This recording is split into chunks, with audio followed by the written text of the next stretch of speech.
we'd like to introduce you all to our speaker of the day, our very own Mr. Scott Bloom. And I'll read a Hola little a bit todo of his mundo, ¿me puede bio. escuchar?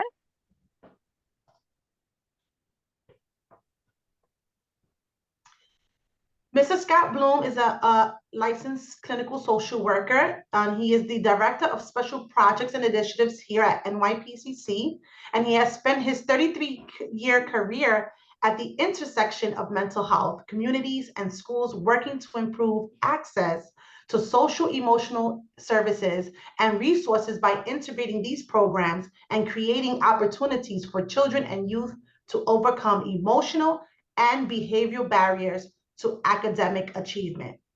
He was the founding director of school mental health services for the New York City Department of Education for the last 15 years, facilitating community partnerships and implementing mental health initiatives building on a citywide system of mental health services and resources in over 1,800 city schools, enabling schools to better serve the needs of 1.2 million students and families. He serves on the advisory boards for multiple cities, state, and national mental health initiatives around the country. Mr. Bloom has contributed to journals, magazines, and books, and has presented at local and national conferences. Mr. Bloom has certification as a psychotherapist. Everyone, please give a warm welcome to Mr. Scott Bloom. Thank you, Selena. Let me share my screen. I hope everyone can see my screen. That's great. Welcome, everyone. Thank you, Selena, for the warm welcome. And thank you, everyone, for joining us today. I know you all have busy schedules, you busy lives, but we're so glad that you came here today to share in this important topic about social media and your child's mental health. You know, I think it's safe to say that most youth have access to some form of technology almost all the time, which means that influence of social media has a direct and immediate impact on their lives. We also know that cyberbullying can happen anytime. It's not just during the day. It could happen overnight. It can happen in the middle of the morning. And it's not just when kids are at school. So today, we're going to look at social media and mental health and offer ways to protect your child from any kind of damaging behaviors that they may have because of the use of social media. So why don't we get started? We have a lot to cover. So this is the agenda. Today, what we hope to do is offer you some strategies and ways in which to consider social media and really how to talk to your kids about it. This isn't a one-size-fits-all solution. There's no magic answer, because what's happening is that our social media is happening at a quick pace. It's like every day something changes, but the research and what folks are learning in the field takes a while for that knowledge to meet the rapid changes in social media. So what we're going to do today is offer you what I would call the best practices in the field right now. If we're going to reduce screen time, that means we have to give our kids back some real time, some in-person time together. And that's why researchers on this topic say that, you know, we've really done a lot to protect our kids. Look both ways before you cross the street. Don't touch the oven when it's hot. Don't talk to strangers. But we haven't done enough to protect our kids when they're online. So I hope today you get some tips, you get some strategies, and then at the end of the presentation, we're going to open it up to some questions and answers. So let's get to it. Some of you might relate to this picture of the parent here. And as the slide says, I'm overwhelmed about my kids being overwhelmed about screen time. Too much, too little, too late, right? We know that it can be extremely overwhelming for parents who are trying to do the right thing, right? You're trying to limit your child to screen time for a few hours on a weekday or a few hours during the weekend, so that they can actually play together and have in-person contact. But we know as a parent, right, the kids start fighting and you don't want to get involved, or it becomes overwhelming. So you say, oh, just go play, go play. Do what you want. Or many of you are working and you come home and you're tired, you've had a busy day, and the last thing you want to deal with is your kids or your child fighting about screen time. So it feels so overwhelming. So let's do a icebreaker now. We have the chat open, and why don't you put into the chat, give me one of the most challenging things about social media that you face with your child. It could be a few words or a sentence.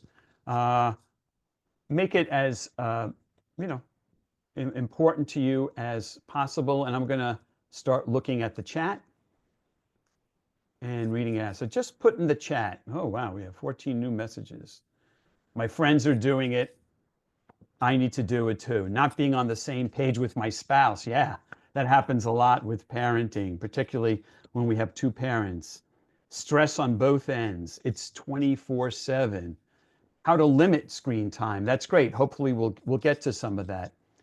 A hard time keeping up with all the technology and the apps. Yeah, that's really challenging. What they should watch, what they shouldn't watch. It's an addiction. We're going to talk about addiction and internet addiction in a moment there. The after effect. What happens afterwards? I think that's so important because our kids who have mental health vulnerabilities get even more impacted by this. Balancing limitations, barriers to to engage healthier ways, how to help a child with social anxiety, being in a safe space.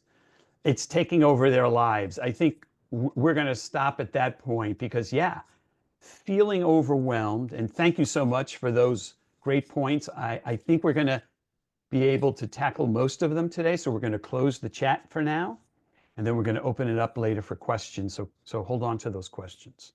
I think a lot of what you're talking about, that balance and that ability to set limitations, is constantly happening because we're constantly getting bombarded.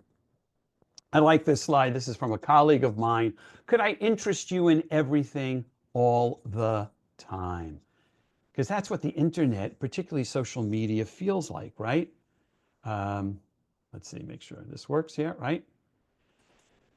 Social media isn't just one thing, it's everything. It's meeting friends, it's watching strangers. Social media can also be a place to relax. A lot of us, to wind down, maybe we put on a meditation app, a deep breathing app. We want to go to our favorite platform to play games. It's also a place of getting angry, right? What we don't like something, or somebody has a different point of view, or we like or dislike. It's a place to relax, and it's a place to get angry. It's a place to read books, get great information, read about history, special topics we're interested in. But it's also a place where dating designs, you can hook up with strangers if you want, right? So it's really important for us to conceptualize social media as it pertains to our role as parents. And I imagine there are most of the 122 of you out there, including myself, are a parent, or maybe thinking about being a parent, or maybe a young parent, or an old parent. And so we want to have some tips and strategies that we can pass on to others. So this just gives you an idea of the spectrum of where social media is.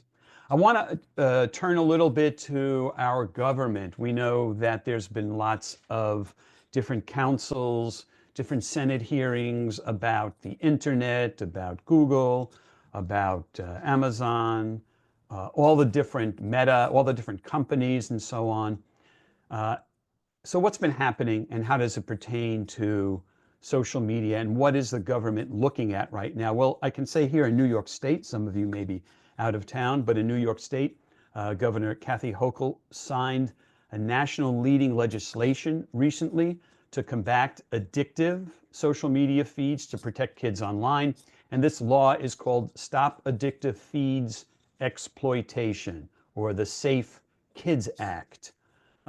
This enables New York Child Data Protection Act to prohibit online sites from collecting, using, or sharing personal data of anyone under the age of 18, unless they received information or consent. Look, we know that social media companies have been slow, very slow, to enact meaningful overhauls to their platforms, especially because these platforms are profitable. Even our Attorney General, the Surgeon General Vivek H. Murthy, he called for warning labels to be on social media platforms because he stated, quote, they're associated with significant mental health harms for adolescents. A recent study that came out from Johns Hopkins University reported that spending more than 3 hours a day online can lead adolescents to internalize problems a lot more, making it harder for them to cope with depression and anxiety. It doesn't necessarily cause depression and anxiety, but we have research now that says it makes it harder to cope with depression and anxiety. And also that some of our young kids can't distinguish between the in-person real world with the online virtual world. And that certainly is a cause for alarm. And again, we hope to offer some resources for you.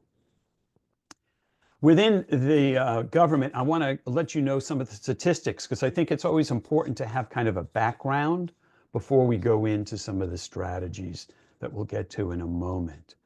As I said, the Surgeon General warned that social media may increase to one's mental health. Here are some staggering statistics. Up to 95% of youth ages 13 to 17, so we're talking high school age, report using a social media platform, with more than a third saying they use social media almost constantly, as some of the parents in the chat said before. Teens are spending more time online and less time with friends in real life. And some of the research shows that it's worse for boys than girls in terms of the results of doing that. 32% of teen girls said that when they felt bad about their bodies, Instagram made them feel worse. Teens blamed Instagram for increases in their anxiety and depression. And this was a national survey. And we know a lot of kids are on Instagram. And we're going to talk about body image in a moment. In 2017, the average high school teen spent more than 6 hours a day online or texting. And just to give you some perspective, smartphones were introduced in 2007. And by 2015, almost 10 years later, fully 92% of teens owned one. The rise in depressive symptoms correlate with smartphone adoption during that period, even when matched year by year. So there is a correlation there. It doesn't necessarily cause depression or anxiety, but we do see, again, the use when kids are vulnerable and have mental health conditions or already challenges, the tendency to use social media increases some mental health. And I'll talk about a little more of that. So how does social media affect mental health? Well, remember that the reality, kids who are already vulnerable in a mental health state or challenge, social media alone is a real risk factor. It can affect them even more negatively. And as I said before, makes it harder for them to cope. Social media affects teenagers' mental health by limiting direct contact with peers. And I'm going to stop here because you're going to hear this repeated again and again, because this is what some of our research and some of our information is telling us. Talking to therapists, psychologists, teachers, people who work with kids, It limits their direct contact with peers, so it encourages more comparison online, which can lead to low self-esteem, negative body image, anxiety, and depression, right? Again, very sobering.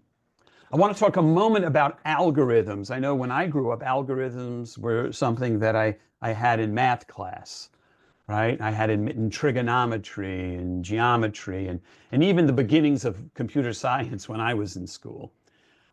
So it's important that parents understand what an algorithm is and how it affects our children and what they see online.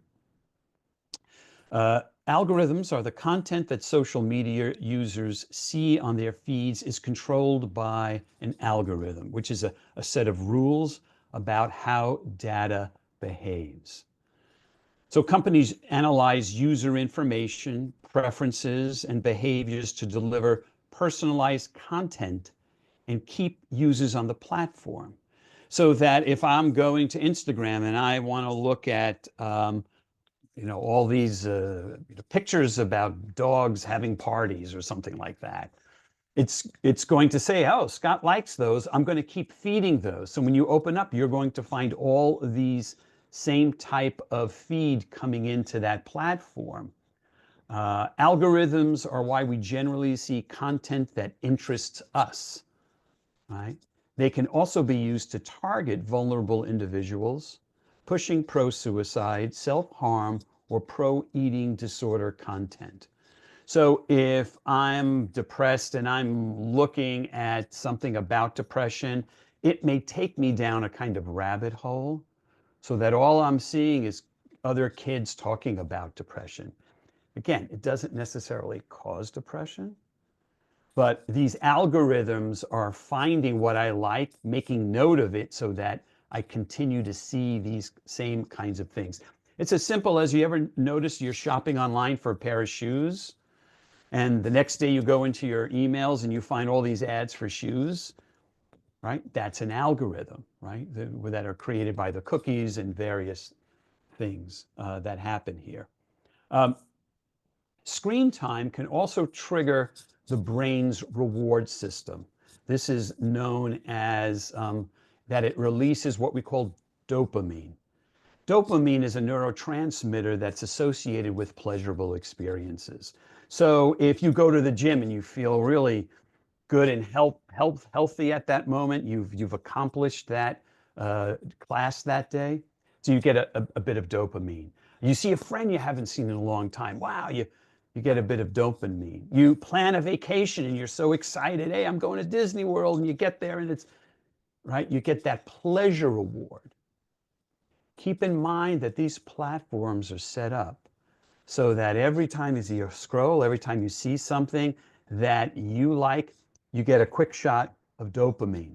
And as some of you might have already put together, and as some of you said in the chat before, algorithms are designed to keep people engaged. So it feels as if it's an immediate addiction, right? Some of us may be addicted to smoking or alcohol or ice cream.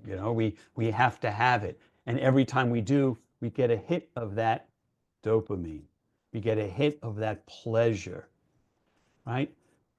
It's the same thing that's happening often online or with social media. So we can't protect kids from everything that can hurt them in reality, right? We can't always protect them. It's the same thing online here. So instead, we have to educate ourselves. We have to teach ourselves. And we also have to model healthy habits to prepare them for these kinds of situations that they may find themselves virtually.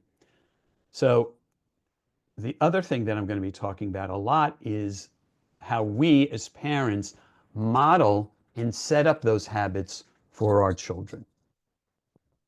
So with social media and depression, social media can influence perceived isolation.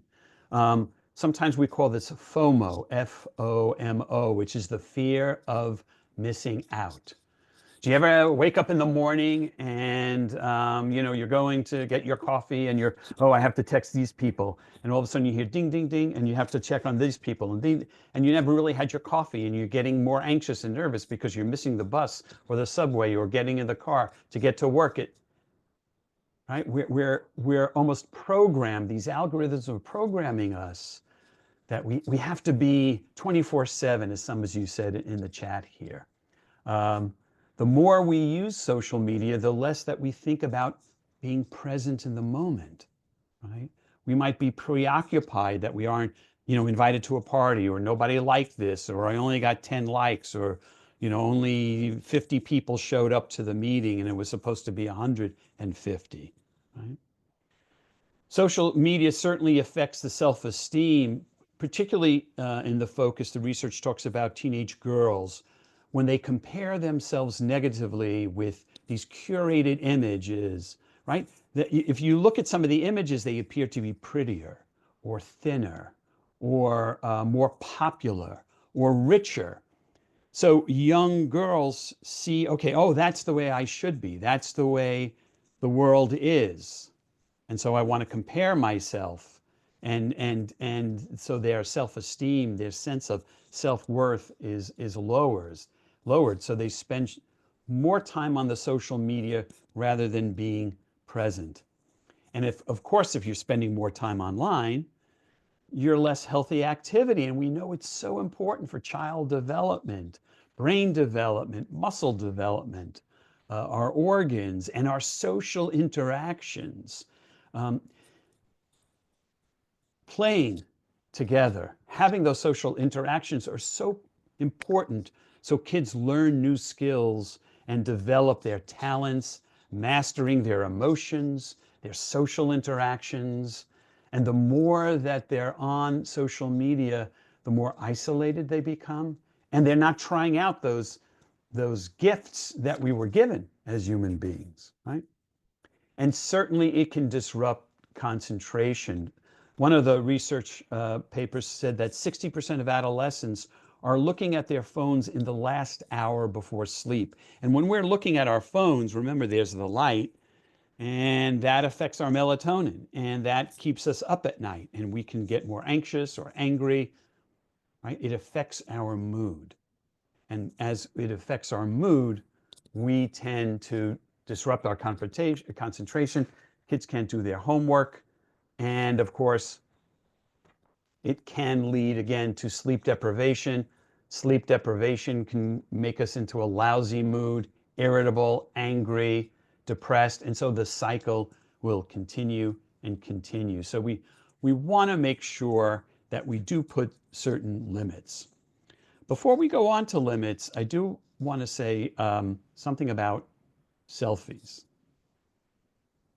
You're probably saying, Scott, everyone takes selfies. What's harmful in selfies? Well, there's nothing initially harmful in selfies. We all do it, right? They're kind of lighthearted. They can be silly. We're showing people, hey, I was by the Eiffel Tower or the US Capitol. I'm on top of the Empire State Building. We share them and so on and so forth. But what happens with teens is that they keep sharing their selfies, and everyone looks like they're having a wonderful time. Everybody's having a great time but me. Everybody's traveling but me. Everybody's in social groups but me. So it gives you a false perception of reality. So that's one thing that can happen. The other is that particularly girls will then compare themselves. Some of you may have heard the term body dysmorphia, where the reality of your body and the image of what you should look like morphs together and can lead to very detrimental behaviors like eating disorders, bulimia. It can lead to guys overworking themselves, like they want to be look like a Marvel superhero. Girls too. And parents and experts are really becoming understandably concerned about this as teenagers are turning more to what they're seeing and what their friends are doing. And again, I get that feeling of being left out.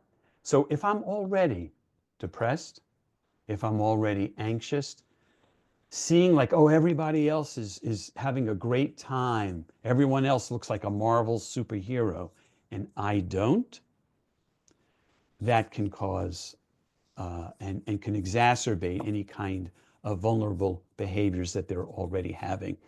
Let's remember about teenagers. Part of teenage development is it's all about me. I'm the center of the universe. And if my friends are doing it and I'm not doing it, they're going to look down on me in some way. It's not rational. Some of it is part of natural teenage development. We want our kids to build their self-esteem. We want to compliment our kids on how they look. We want to compliment them on the skills that they're doing and the things that they're learning, rather than the perception that what's in that phone, what's in that Instagram is reality. We want to be able to be present with them in that moment, right? Again, I'm going to repeat it, and I can't stress this enough. So let's look at some of the consequences, right? Being more mindful about social media. In other words, before you pick up the device, why are you picking it up? What is it that you want to see? Do you need that dopamine fix? Do you feel like, oh, I have to see what's going on because I might be missing out? Or are you going to a platform to learn something, to see a friend, to do something? Why are you going there? So we want to encourage teens to be more mindful about how they're using their phone. And also to have a plan about why they're going on Instagram and Snapchat. Snapchat. It might include how you use it as well, right? We want to certainly build on the child's self-esteem. We want to make sure teens are getting the message that what people think and do is even more important. And that's where role modeling comes in as the parent. We want to make sure that they understand by seeing you and how you act in return, you can be a model for them. And certainly don't hold back from complimenting your teen as their appearance, but also for the things they do and how hard they work. I hear a lot of parents, particularly young ones, tell their kids, oh, good job, good job, good job. You put away your Lego, good job. You took your plate away from the table, good job.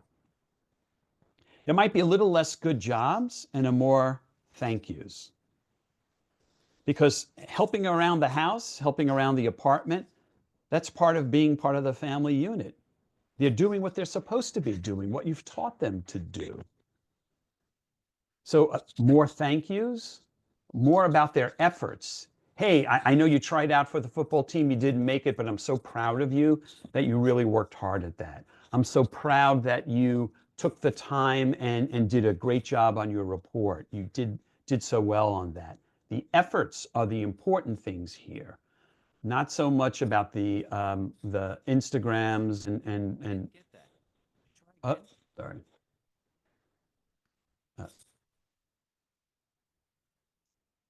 Let's look at pressure on parents, right? Kids often start pushing for access to social media late in elementary and early middle school, right? Delaying social media immersion helps ensure that they'll be more mature what they post, more able to resist its addictive appeal, and less vulnerable to emotional harm, right? Again, we want to make sure that you are the expert. You're the one who knows your child better than anyone else. So when you get a sense of their maturity, their ability to discern between virtual world and real world, they have a better sense of judgment and what they're doing. I think it's important that parents really think about before they allow their child to make any kind of decision here.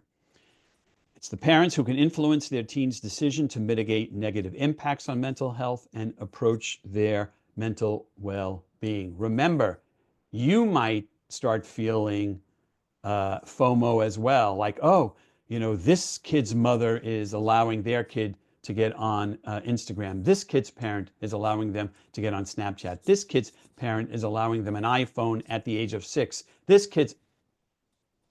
We have to stop all that noise. We have to be able to say, this is what we value in this family and how we're going to use social media together. So let's move on to what can we do as parents, right? Tolerate the ambiguity. One of the things as parents is you have to tolerate a lot, right, with our kids, right? Remember, again, there's no singular one-size-fits-all answer. So what works for you may not work for your neighbors next door, may not work for your friends' parents, right? Different problems require different solutions, right? Consider what cast type best captures case type you or your loved one. In other words, their maturity level, their vulnerability, how sensitive they are. Do they already have mental health challenges, right? And of course, talk to your kids about the complexity of social media, right? Empathize how important it is to them and discuss the risks and warning signs. Just like we tell a kid, kid says, why can't I just run across the street?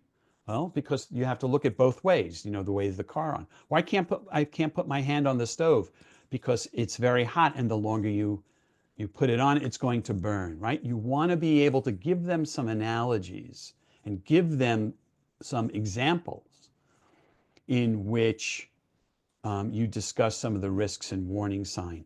Even if you feel like they're not listening, they are listening here, right? The more children, especially teenagers, feel that you get it, the more receptive they are to the boundaries and the limit settings, right?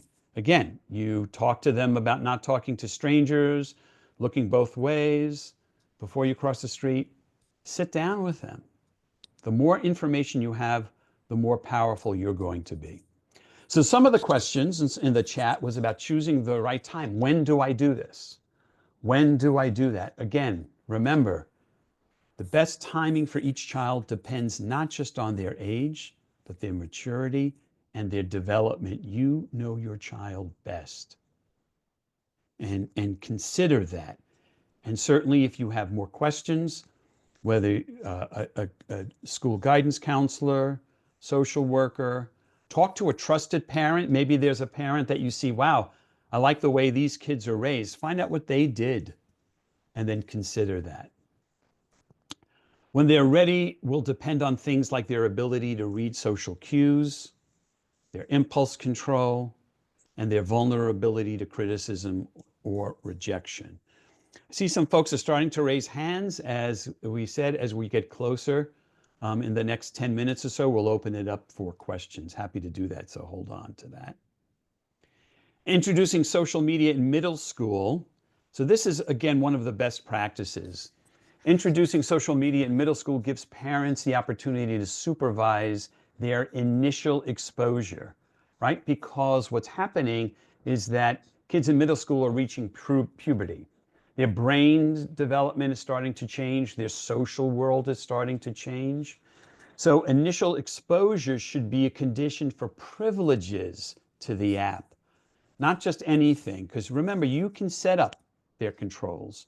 You have that right as a parent, and you can set up those parental controls. One of a national campaign that's happening now, and as you see the icon there, is wait until 8th. In other words, wait until 8th grade.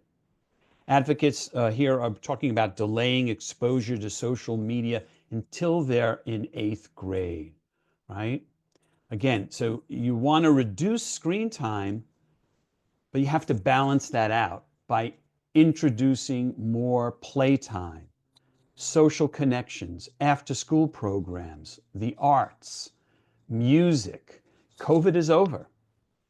We don't have to stay in our, cubby holes anymore. We can go out there. So look for those kinds of programs in your community that you can have your child join. There are some specific strategies for teens I want to go over quickly. Consider, again, your teen's age, right? Because you know their judgment, their ability to manage content, their ability to manage their emotions, because they're going to need to self-regulate and it's important to understand where your child's at. Consider that, again, during adolescence development, the emotional center of the brain is highly sensitive. The drive for social connection with adolescents is powerful because one of the major tasks of an adolescent is to move away from mom and dad and family and create social friends. We all did it as teenagers, whether we had, good friends, boyfriends, girlfriends, partners, best teachers, music that we liked, all those things that are different from being with mom or dad. So they're going to be looking for those apps. And remember, those apps are going to have the algorithms and they're going to take them to places you may not want them to, right? For example, you can say, in this family, we show others respect. In this family, we take care of ourselves with healthy behaviors. In this family, there's no phones during dinner time. In this family, there's no phones after 10 o'clock. In this family, we're going to spend tech-free time with each other. As a parent, you have to be able to model that, right? So you want to establish with teens, because teens are all about notification, engage teens in the processes of establishing expectations. So talk to them, make a plan. Don't do it during dinner. Don't do it during homework. Find a neutral time where the two of you or the three of you, it's great if you have both parents to be part of that. Because we know that when teens feel consulted and participate in conversation, those goals and boundaries are more likely to follow it because they've agreed to it. So use your negotiation skills and get them to practice some of theirs. Discuss which types of situations may warrant removal of the devices. Okay, if you don't do this, then your device gets taken away, and do it. Sometimes parents will send their little kids to their room and their room is filled with all this technical gadgets. It's the worst place to send them because then they can go and play. Maybe shut off the Wi-Fi and don't give them the password. 10 o'clock Wi-Fi gets shut. Sorry, Dad, Mom, can't watch TV the way you'd like to, but it's a way of getting everybody on the same page, right? If teens have been offered opportunities to make the choice, they have to deal with their consequences. Remember, part of what we're teaching them, not only about managing their feelings, managing their impulse control, managing new tasks, they also have to be accountable for the consequences. And often I know working with parents, you're not being passive and you're not being aggressive, you're being assertive. You're the parent, you can take charge here and you can put those limits. A lot of the work I know we do in therapy and counseling has to do with helping the parents to put those boundaries in and starting early and starting young, you're going to see the fruits of your labor as they become teenagers and adults. Remember, you reserve the right to monitor or check. Keep having those conversations and take a curious stance. Try to be non-judgmental, which is the hardest thing for a parent to do. Instead of saying, put that down, what are you doing on there? How are you? It's like, gee, it's interesting. You're on the phone a lot today. What's going on? Did something happen at school? Did something happen to one of your friends? Oh, no, Mom. Okay, well, it's time to put it away, right? Even if the kid is not giving you a specific reason, there typically is a specific reason. So give yourself permission to have these challenging conversations with your kids and how you can all work together, right? Parents best serve their teens with a connected relationship. The more, even though it feels like they're not listening, they're listening. The more they want to walk away, they get the message and to continue doing the message. In just a few minutes, the time we have, I just want to, we do a lot of work at NYPCC on cyberbullying and bullying in general. We're part of a number of coalitions here in the city, in New York City. So it's important we just have a few reminders about cyberbullying and then we'll open it up for questions. Just what is cyberbullying? Remember, it's a willful and repeated harm inflicted through the use of computers, cell phones, and other electronic devices here. It could be examples of sending hurtful text or instant messaging, posting embarrassing photos on social media, and spreading mean rumors. And we know this is happening with kids 10 years old, 9 years old, and certainly through adolescence here. The hard thing for parents is it's hard to detect because it can be done anonymously, right? We don't even know who that bully is and who's perpetrating the situation here. So there are probably many reasons that people are, maybe cyber bullies themselves. They may be bullied at home. They may be feeling low self-esteem, so they feel like they need to harass others, and that gives them a sense of self-worth over them. But we know that probably more importantly, there are effects of cyberbullying, and this leads to their mental health, right? We know kids can feel upset, embarrassed, stupid, even angry, right? They may feel ashamed that everybody knows something that happened. So they may feel humiliated or losing interest in things that they love. Again, physically, we may see more loss of sleep, headaches, stomach aches, things of that nature. And those are some signs and effects that we want to, as parents, be on the lookout for kids who may be cyberbullied. So what can you tell your teen if they are cyberbullied? First of all, sign off the computer. Again, take charge, pull the plug, pull the Wi-Fi. Make sure they don't retaliate, because if they're angry or hurt, they may say something that actually exacerbates the situation, something they may actually regret later on, right? So it's important to have this discussion with them. You want to certainly block the bully. You want to make sure to take that person off their friends list or the IM list or delete any social media. Save and print out bullying messages, particularly if it's something going on, it's someone in school and you want to have some evidence, particularly if the harassment continues. You may need to show proof if you were to take it beyond just, in the family. Certainly, if a kid is feeling cyberbullied, they should talk to a friend, because a real friend is going to talk to them no matter what, and maybe talk about the situation. And also, kids should also talk to a trusted adult. Should let your kid know if you're not around, but maybe they're at school or in an after-school program. Let a trusted adult know what's going on. And what can a teen do if they have been bullied? Tell someone, right? They can walk away.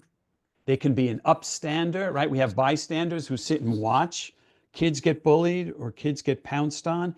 An upstander is somebody who stands up for the victim, who stands up for the person who's being harassed.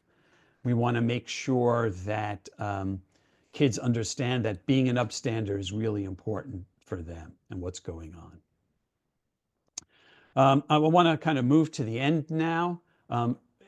Some parents have been really concerned that social media is fueling teen suicide crisis. And talking about suicide, we've done presentations of that in the past. I'm not going to go into that now, but I know it is sometimes on parents' minds, and it's an important topic. And in a recent article by Andrew Solomon in The New Yorker, he investigated claims that social media is fueling suicide ideation and attempts. The good news, and based on, again, research and data, is that there's no conclusive evidence that there is any definitive causal link between rising social media and, again, rising depression and suicide. As I mentioned it before, in most groups, the more time a child spends on social media doesn't mean that their life satisfaction will decrease. The interesting thing, and I think we all need to know this, that Solomon found out is that when he interviewed kids who were survivors of suicide attempts, few of them talked about social media. They pointed to their sense of pointlessness and impotence when it comes to things like climate change. Many of our young people have seen war for the last 20 years in one fashion or another. Our modern politics and how it's dividing a lot of us. Seeing other people intolerant for gender, race, or sexuality. Young adults are seeing a bleak financial future. And all of this seems to culminate into a sense of being alone. So sometimes they will go to the social media as a sense or as a replacement of connection. But as I mentioned throughout this whole presentation here, there's a real big difference between social media virtual connection and real in-person connection. So to summarize, before we open it up, these are the various steps you can take to ensure a healthy social media use. Again, focus on balance. Make sure your kids are also engaged in social interaction offline, because that builds their identity and that builds their self-confidence. Turn off notifications. Remember, the app makers are there to A, make a lot of money, and B, make sure that you stay on those apps. So a lot of times when you download an app, it says, please allow me. It's very nice. No, don't. Press don't. Look out for girls who are at a higher risk of depression and boys who are at a higher risk of isolation. Teach mindful use of social media, right? Encourage teenagers to be honest with themselves about the time that they spend on social media. Model it. Just like if your family says, hey, we're all going to eat organic food or we're going to eat healthy now, you need to do the same. So if they go into your bedroom or they see you on the couch scrolling for 15 minutes, that's not a great role model. So we have to all do that for our kids. And of course, enforce a policy of no smartphones in the bedroom after a specific time and overnight. Many schools are now looking or have instituted no phones. Every school has your emergency number. Your kid will be fine that way. So I always like to acknowledge it's important where I get various information and others. And finally, I want to thank you for listening to me. I'm going to stop sharing my screen. I'm going to hand it back to Selena for questions. Wow, what a great presentation. Do we all agree? Let's put some some clapping hands in the chat box, some clapping emojis. God, that was phenomenal. So much information shared here today. Let's open up the chat and see what questions we have. Yeah, I see Stacy had her hand up. Stacy, you want to? Hi, Stacy. Would you like to unmute yourself? Hi, thanks for your presentation, which was really, really helpful. I'm wondering, like, what I do where I have a kid who's got ADHD, and the best ways to handle that in terms of, I think that what you're talking about in terms of the dopamine is really particularly apt. But are there different ways or anything different that you would suggest that you've, just spoken about? Yeah, well, I think the first of all, thank you for that question. Yeah, that's very specific. I think, again, having a conversation with your child and talking a lot about the rules and the limitations that go on. I think also, depending on the school and your comfortability to talk to the folks in the school, whether it's teacher, if it's one-on-one, or if it's a guidance counselor, someone that may also know about your child's ADHD, and many schools are certainly open to that, to see if they can come up with a plan itself in terms of limiting that, within the school and talking about it. And it's something that we hear from teachers a lot, where kids are allowed to have, their phones. I think it's a way of having a balance there, and in terms of their ability to tolerate. And sometimes when we have kids early on and we put them in the other room, right, and they're in their bassinet or they're in their crib and they start crying because they want us to be there all night, we have to kind of wean them away. And at a certain point, we know when they're 2 or 3 that they know that, mom and dad are going to sleep in their room and the kids are going to sleep in the other. I use that as an analogy. It's the same thing kind of with screen time. I think we have to slowly sort of wean them off of it.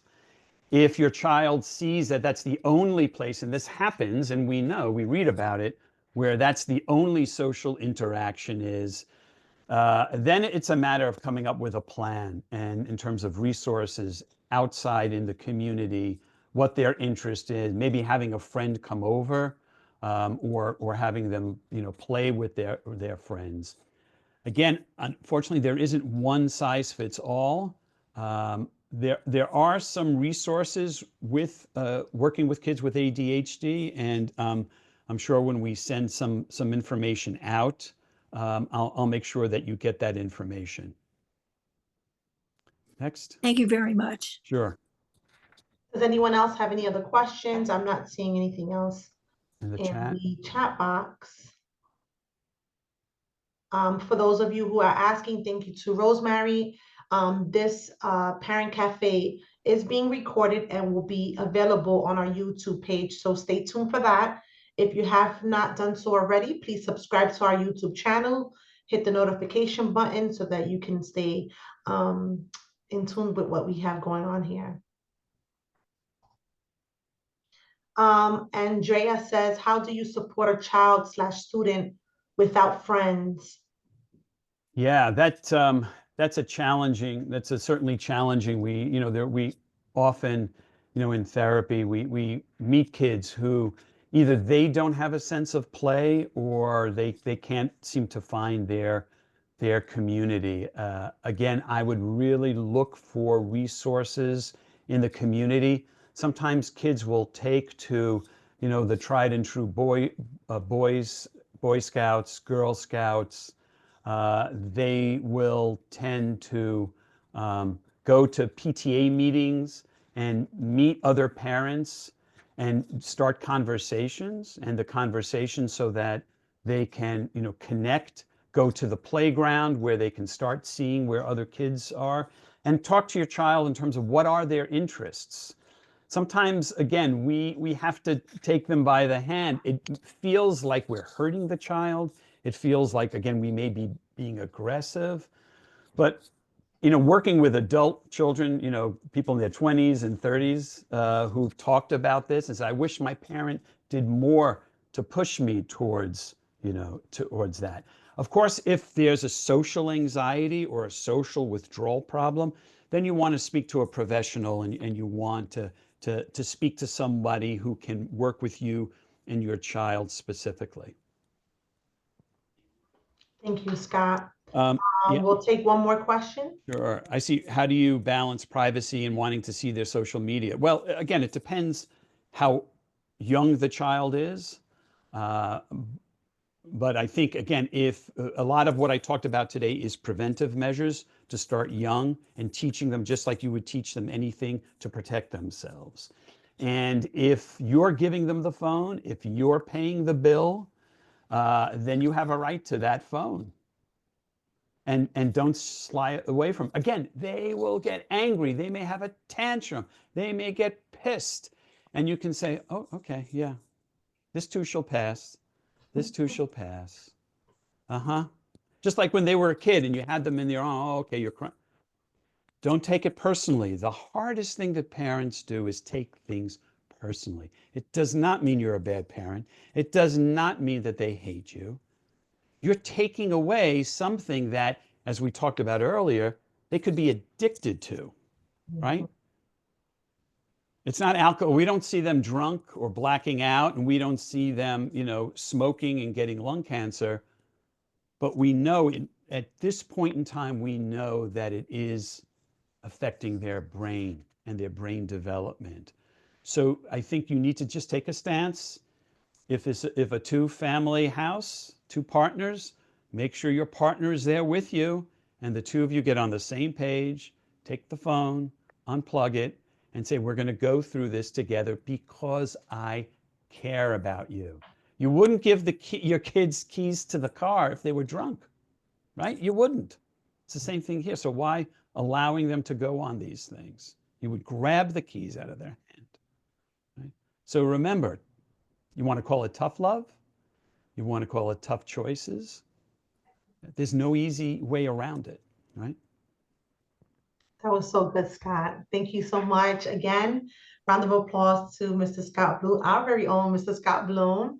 And we thank you all for joining us. And before heading out, we just want to share a little bit more information. As you all know, and if you're not aware, NYPCC does provide counseling services. So if you or your child are struggling with their mental health or even being addicted to social media, like Scott was saying, because it is a thing, we are here to help you. We are here to help you and your child or your loved ones. NYPCC is open 7 days a week. We provide our services early morning, evening, and weekend appointments available. Our services are provided in person or virtual, and we also have bilingual staff. Next slide, please. Please leave us a review on Google. You can scan the QR code right here on the screen. We would love to hear about how you've experienced even this parent cafe. If you have experienced our services, leave us a review about that. And if even you've seen one of us, one of the outreach persons in the community, and you've engaged with us, please let us know how that went for you as well. And we'll also put the link in the chat. Next slide, Amanda. And lastly but not least, be sure to like and follow us. We are always putting out great content, keeping you posted on your mental health, what's good for your mental health. And so, and also sharing our great company culture as well. So like and follow us at NYPCC on all of our social media handles listed below.